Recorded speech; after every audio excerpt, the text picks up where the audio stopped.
Ladies and gentlemen, welcome back to Beneath the Surface, an A&G Concrete Rules podcast. As always, I'm your host, Luke Hannon. Today I have the pleasure of being joined by Lauren DeAcetis, Director of Sales and Corporate Partnerships for the Florida operations of the New York Mets. How are you doing today, Lauren? Great, you got it. First try. First try. Hey, as we get more on and we're into season 2 now, I'm slowly coming around to being a proficient podcast host. So love it. No, we're glad to have you here. You obviously are most kind of notably involved with the St. Lucie Mets. That's where kind of A&G Concrete Pools. We've been a sponsor for a long time. I'm sure we're going to talk about the Hometown Heroes program, which is kind of a big involvement there. But before we get into all that, I want to start with you. How did you get involved with the Mets? I know you're not originally from the area. So what was your journey like down here? And then what has it been since then?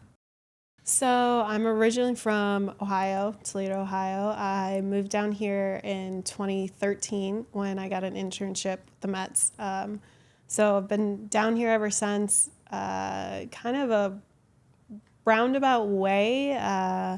In 2012, I was in my senior year of college, and my boyfriend at the time, no longer my boyfriend, but boyfriend at the time, he had friends that were kind of already out in the work world, and one of them worked for the Tigers organization, Detroit Tigers organization at the time. And at this point, I'm kind of trying to figure out, where I want to be, like what I want to do with my business degree. Like I don't just want to go work for a random company and do marketing for them. I kind of wanted to go into sports. I'd always loved sports, grew up loving baseball. We had the AAA Mud Hens for the Tigers in Toledo. And then in college, I rode horses, always been into sports. I interned or, worked for our college team hockey team, did stuff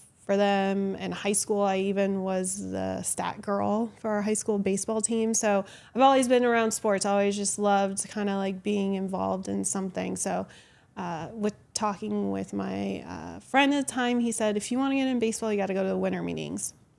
At the time, minor league baseball wasn't owned by Major League Baseball yet. So minor league baseball was a separate entity, but the winter meetings happened all at the same time. So in December 2012, I traveled to Nashville by myself, got a hotel room, did a whole job fair. I wasn't even really looking to get an internship within the next year, just kind of wanted to see what it's about, kind of put my feet in the water, and interviewed with St. Lucie, and I ended up getting hired, and I'll never forget it.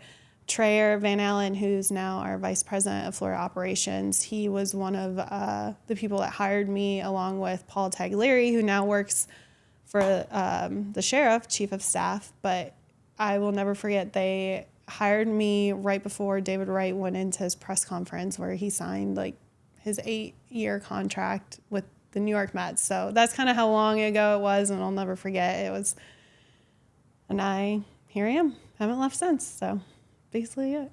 It's an amazing journey, and yeah. I'd love for you if you could speak to it, because I think it's one of those things. A lot of us grew up with a sports connection, whether it's baseball or another sport, and I think at some point in our lives, whether we aspire to be athletes or to be involved on the organizational side, we all kind of want to have that dream.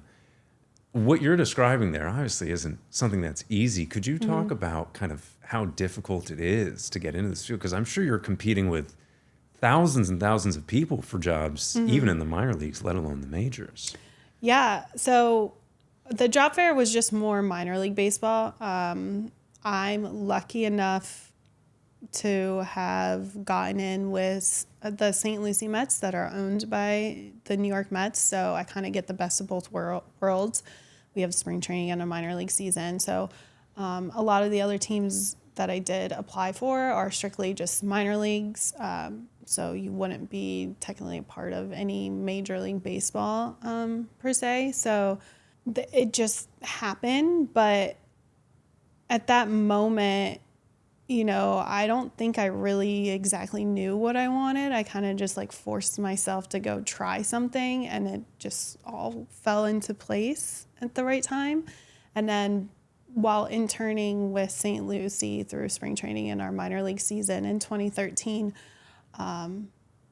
they, I guess, saw something in me and wanted to keep me around. And they basically said, we're going to try and find a position for you full time. Can you try and stay? And so I graduated. I ended up staying and built a whole life here from it. So, but I will say there were probably 500 other kids. I consider myself a kid at the time, doing it. I was 23, 24 years old,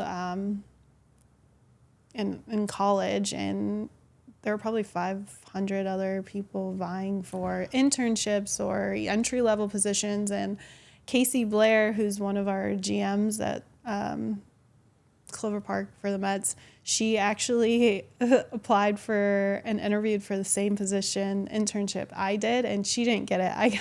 I got it. And she ended up going to work for Daytona Tortugas, it was the Daytona Cubs at the time.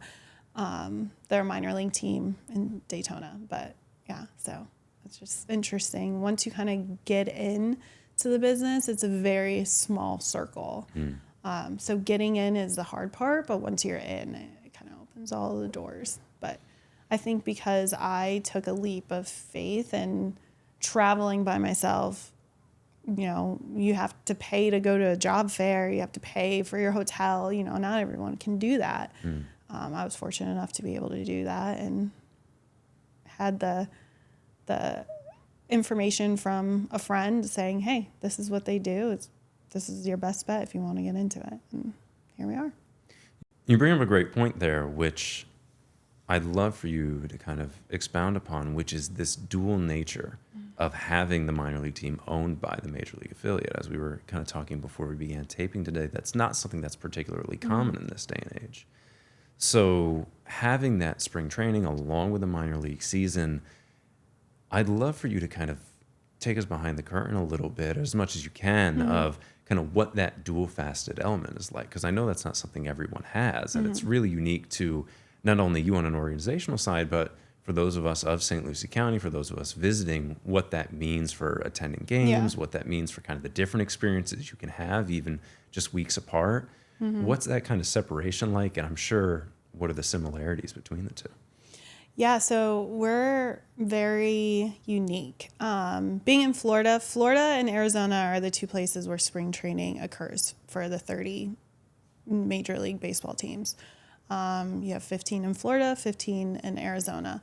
A lot of the teams in Florida, their spring training facilities also are a minor league facility. So, for example, we have us, the Mets. We have our minor league, St. Lucie Mets, we're the low A. So all the teams competing in Florida are the low A affiliates. There are some teams in like Jacksonville. I think they're AAA. But for the most part, all the teams that are affiliated with a spring training facility are low A affiliates. So basically, we're the first team that a player sees once they're signed out of college, out of high school. We're the first team that they come to, which it makes it easy because we're an all-encompassing facility. We have the rehab facility, so when players get hurt, they come down here and rehab.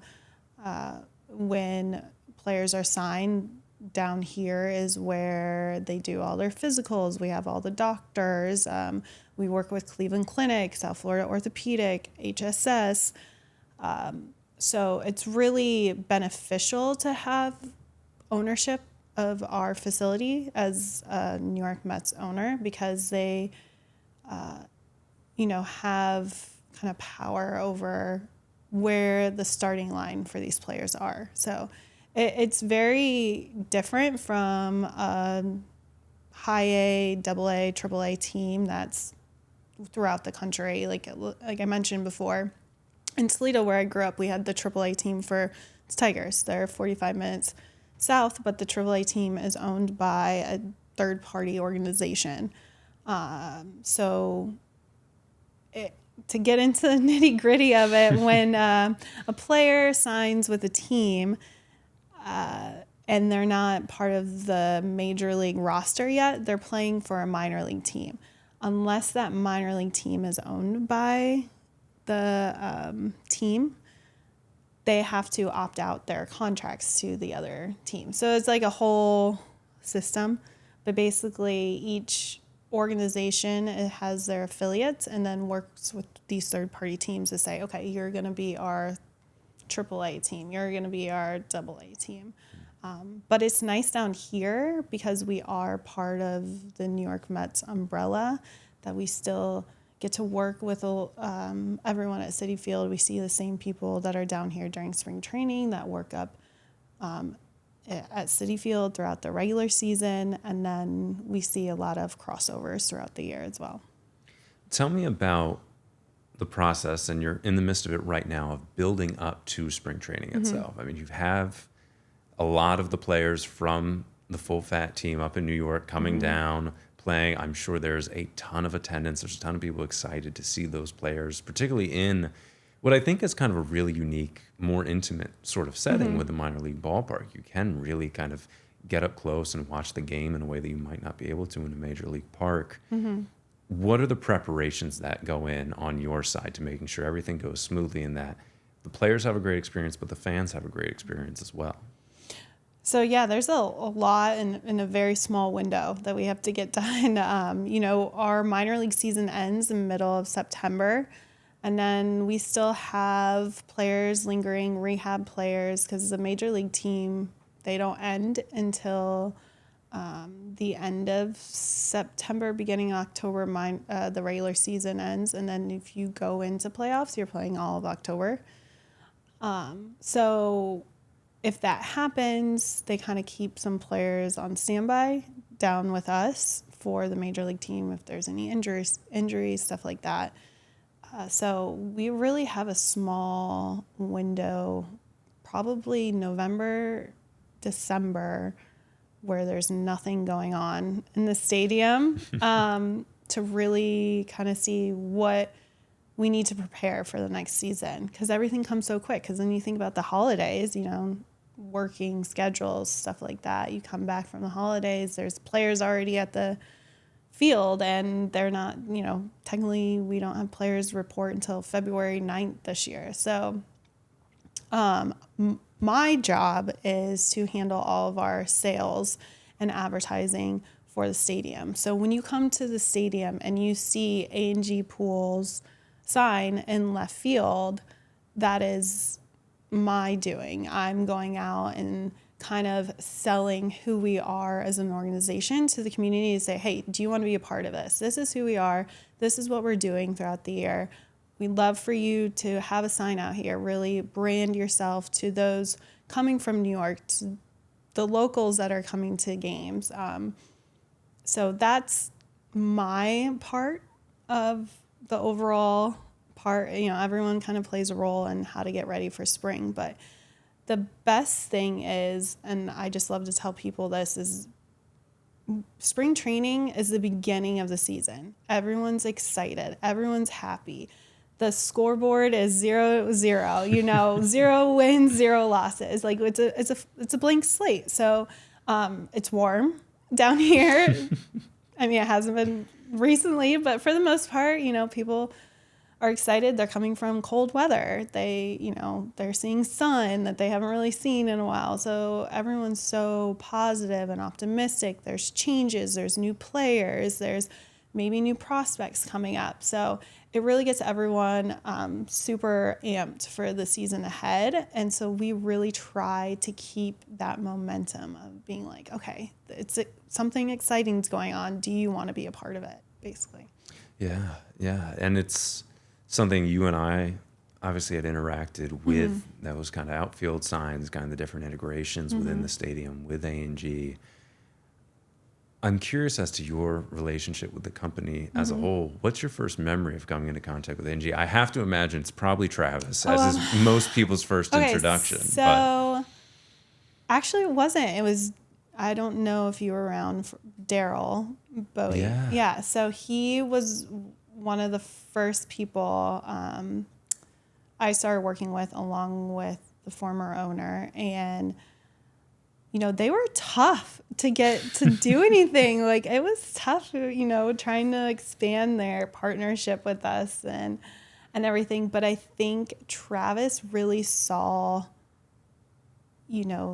the end goal of like what it meant. So when Travis really started becoming a part more of the business as a whole, and he has that great big personality. Everyone loves him. He wants to be a part of everything. He really helped sell, like, we need to be a part of this. And when players started buying their homes, like Verano started going in PGA, having that, you don't think about it at the end of the day, but these are partnerships I'm selling. Yeah, I'm having you come buy a sign, but somebody might call me and be like, hey, do you know anybody that makes pools? And that's kind of where it started snowballing. Like, okay, maybe this is helpful. And then more players started buying houses down here, started keeping Travis in contact with them, and started building more and more pools for players. So, the relationship just grew from that. But in the beginning, it was tough. They were tough cookies to crack. Daryl, he wanted everything for a little bit. But yeah, we're thankful that Travis really saw the bigger picture of what the partnership looked like. Yeah.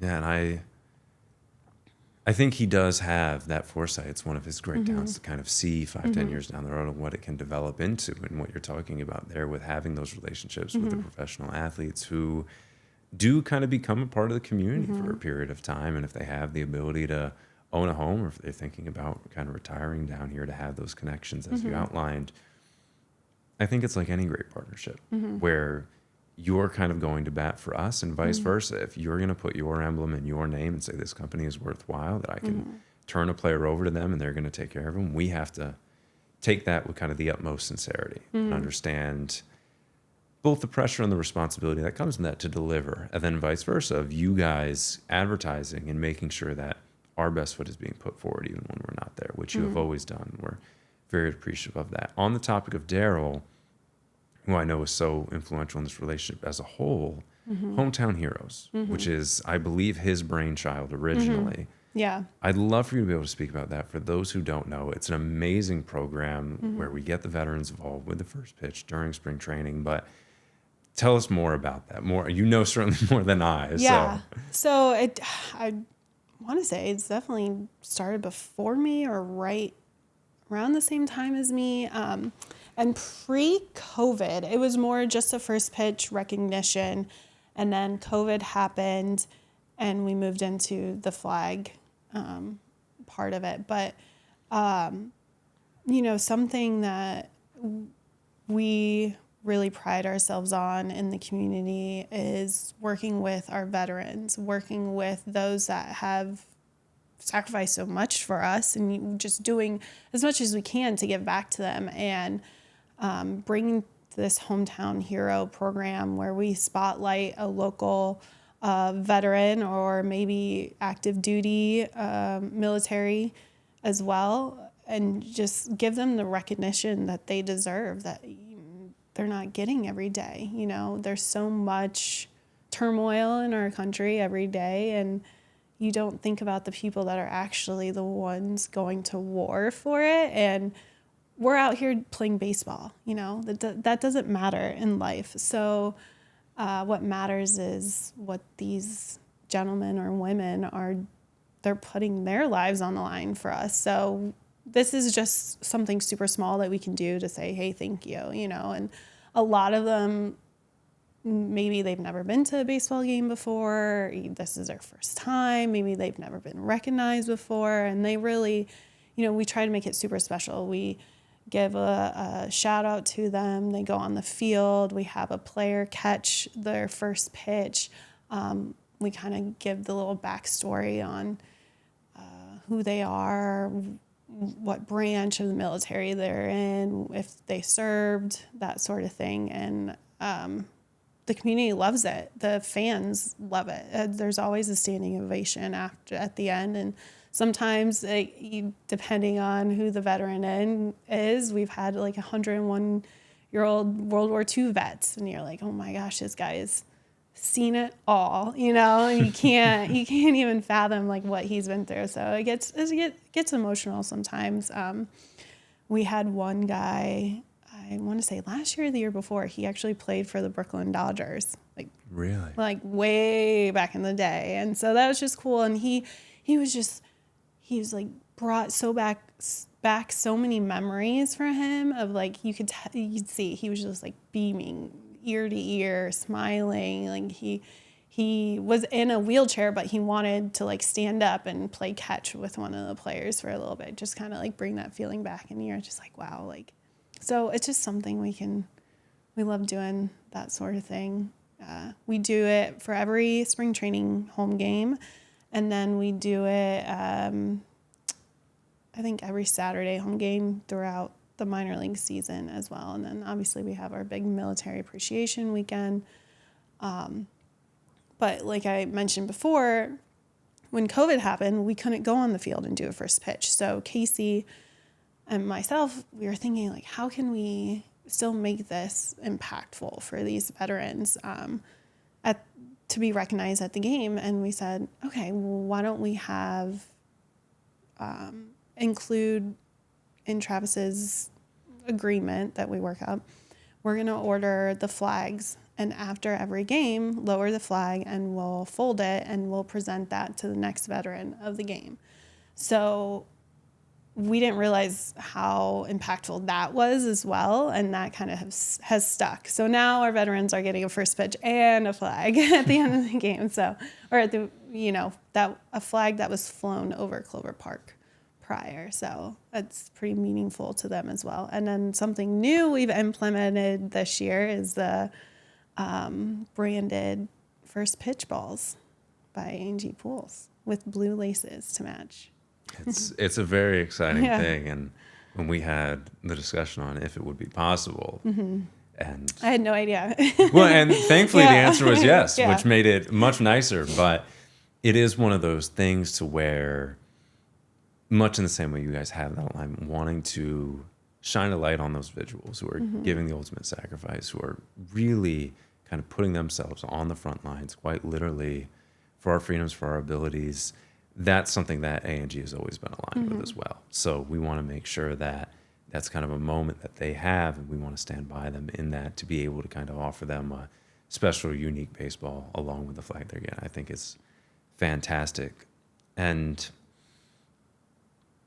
to your point, it's a moment that becomes far more than just, hey, isn't it nice to recognize a veteran? When you have that stadium filled with people, when you hear that stories, when you have World War II veterans who have seen it all, who have lived lives that we all hope to be able to live, it's just something that becomes more than I think anyone could ever anticipate. So to know kind of where it started and to see what it's become, I know Daryl would be incredibly proud of it. And that's a credit to you guys and how you've kind of continued to develop it. Yeah, he definitely, having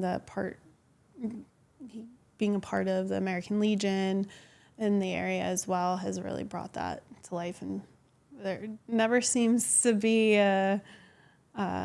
we can always find a veteran somewhere. So it's always just fun to have. And I don't think we've even had repeats, I do want to I always tell Casey, I'm like, we need to do like a surprise, like homecoming or something. Like I've always wanted to do that where, family doesn't know that they're deployed family members coming home. I think that would be awesome. But yeah, I mean, baseball is America's pastime. So that's how you see it. It's intertwined with the country in a lot of ways. So I think kind of having that be aligned with those individuals, particularly who have been kind of with our country for a very long time, it's a great bit of synergy there. So I'm curious, along with that, I know you guys do so many more philanthropic initiatives. Are there other ones that come to mind that are kind of your personal favorites throughout the season? I know that usually gets more into the actual minor league side of things, which we can discuss as well. But are there certain organizations, certain moments? I know you had mentioned the military night. I know there are nights kind of dedicated to children's fights with cancer and those sort of things. What are those organizations that come to mind for you? I'm sure there's countless. Yeah, so we do so much, Kate, and this is very much like Casey's side, but I can kind of touch on it. Throughout the minor league season, we have a lot more capabilities of getting creative with things where, spring training is New York Mets getting ready for the season. Obviously, we do some fun things around it as well, but minor league baseball is really about like family fun entertainment. So we're really trying to show our support to the community. So every Saturday home game is a community night, basically.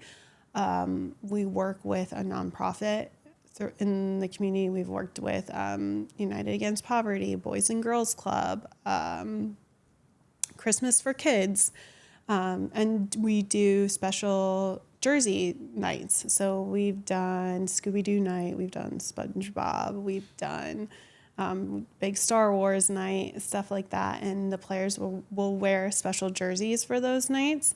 And then we auction them off online, and the proceeds from the jerseys go back to the nonprofit. So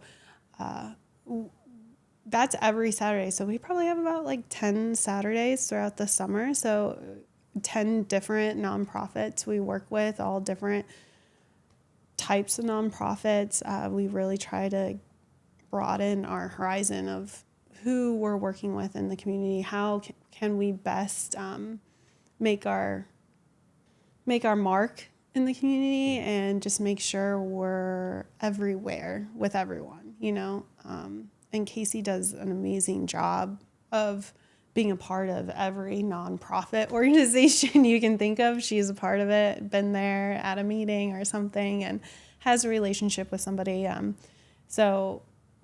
It's really, she works very closely with the Amazing Mets Foundation out of New York, that are with New York Mets. Alex Cohen, the owner, she heads that foundation up, and ever since they have become owners of the Mets, since 2021, they have brought so much to the community and been able to do so much monetarily, other ways as well, but for the most part, being able to bring a lot more money to these nonprofits through the Amazing Mets Foundation has been beneficial.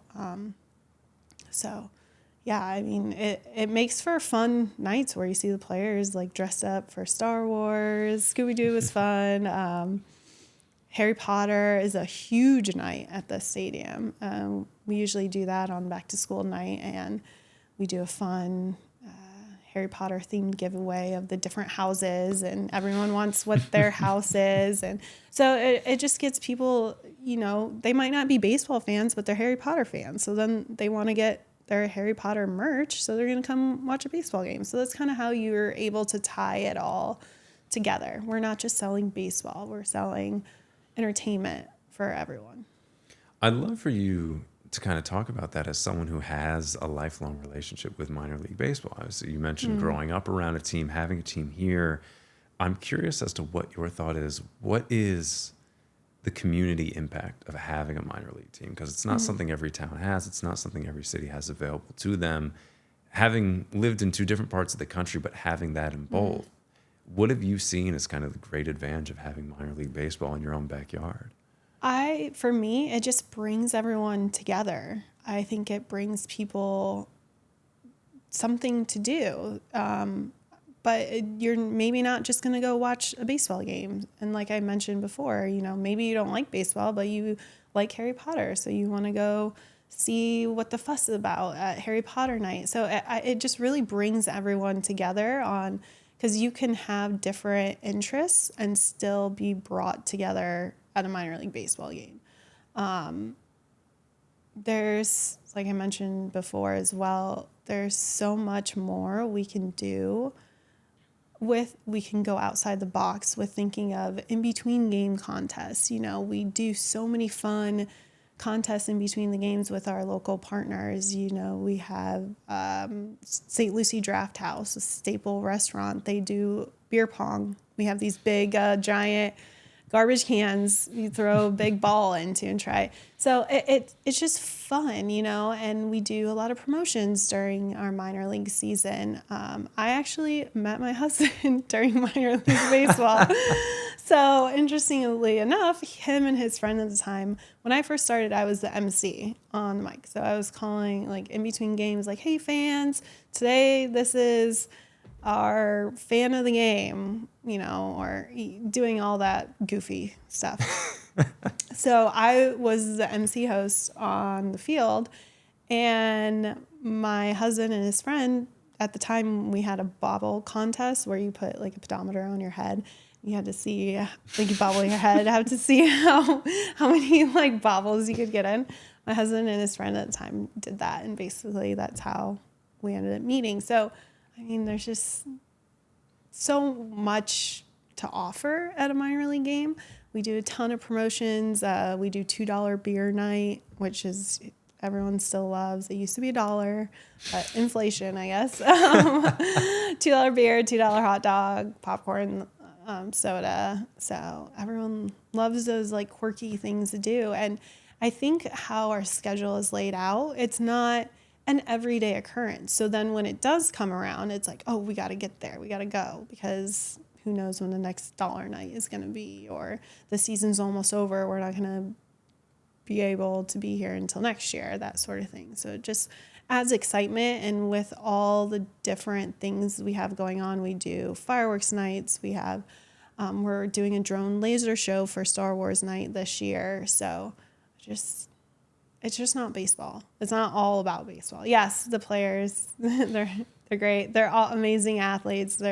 Minor league baseball has done an amazing job, really, how far they've come from even when I started. Mm-hmm. I have friends that played minor league baseball, and they're like, these kids will never know what we had to go through to make it to the major leagues, where now our minor league players are being housed by the team. They're being fed by the team. We have nutritionists. We have a chef. We have a full kitchen, chauffeur, the whole nine. And they're elite athletes, but they like to have fun too. A lot, like I said, for the St. Lucie Mets, a lot of these guys are not even 21 yet. So they're still kids. So they have fun with it. They love to.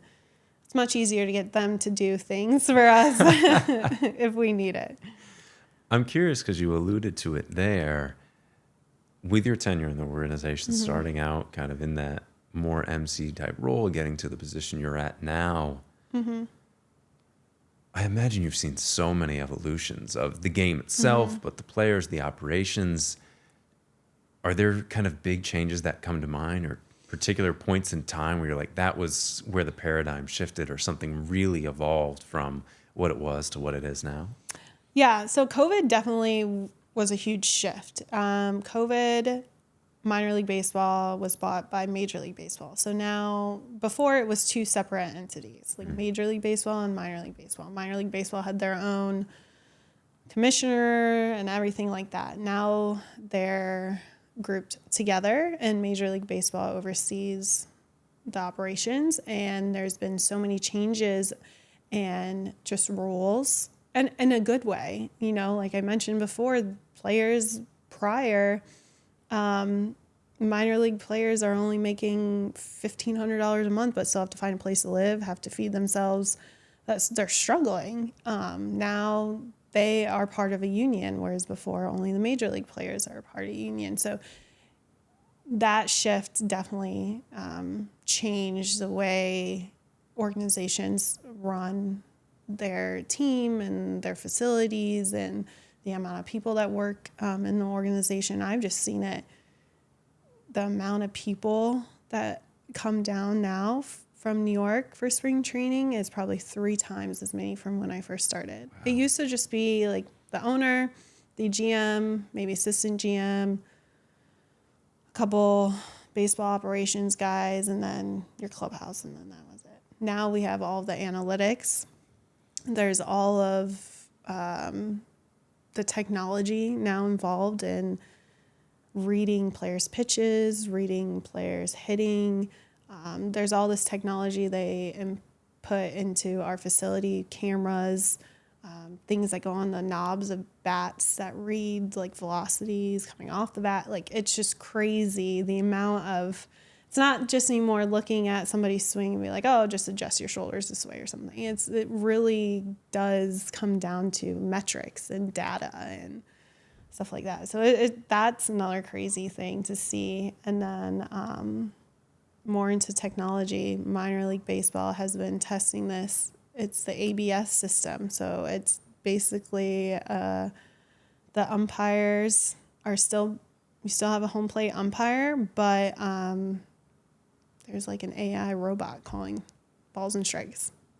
So basically an umpire is wearing in his ear something, and it'll tell him ball, strike from the pitcher, and then he calls it that way. Now, correct me if I'm wrong here, but with that kind of changeover, the major leagues have used the minor leagues as kind of a testing ground for a lot of those new ideas. I think the pitch clock was something similar. Is that exciting for you guys to have, like, hey, the game's getting changed up. Yeah. Let's see how it goes. Let's see how it evolves. Let's see how people resonate with that. Yeah. There's good and bad. The pitch clock, I think, helped a lot just because the games were so long. The pitchers were just taking their time. They needed to be, we need to speed this up. You know, the game can't be 4 hours every night, you know? So it sped it up a lot, and fans really like that because, you know, an 8 o'clock game starts at night, you're watching it, and you have work or school the next day, you're up till almost midnight. Like that's crazy. So it really sped up the game, and I think that was a very positive outcome for most fans, I would assume. The ABS, I think, will be interesting to see when that gets implemented, because in minor league baseball, it's kind of iffy, you know, but the teams get to calls basically on whether it was a ball or strike, so it could go back to it. But yeah, it's interesting to see. We also have the shift rule, which I don't think has been implemented in Major League Baseball yet, or maybe it has. I'm not sure. But you could see it. They paint the lines in our field. So the second and shortstop can't pass behind the second base before the pitch is thrown. So players used to play a shift depending on where they knew a batter was going to hit to. So then you'd have the second or the shortstop, second base, first base, all between first and second, standing there to, you know, if you had a left-handed batter up. But you can't do that anymore. So.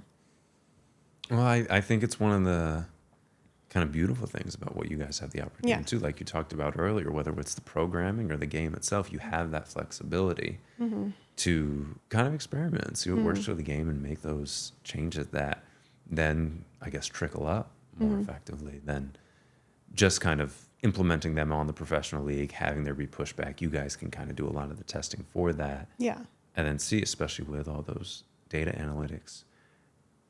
I'm curious from your perspective, as someone who's seen that evolution, who's now had over a decade working with the organization, what are you seeing in the next generation of people coming in wanting to work on the organizational side? Is it people who are really analytically driven, who want to come in and want to run data on it? Is it people like yourself who just, I want to be into the sports scene, I like baseball, how do I find my position here? How has that changed, or how has it stayed the same from when you first entered? I think it's definitely changed from a baseball operations side. You're seeing people come in that really are going to school, almost like engineers type background, because they're having to work with the data and the metrics and, you know, measure it all at the end of the day, you know, gather all the stats from the computers. I don't even know. It's way beyond me, but there's so much technology out there when I walk out to the fields that it's just a lot. So I'm sure at the end of the day, they have to gather all the footage and stuff and put it into an Excel sheet and a pie diagram.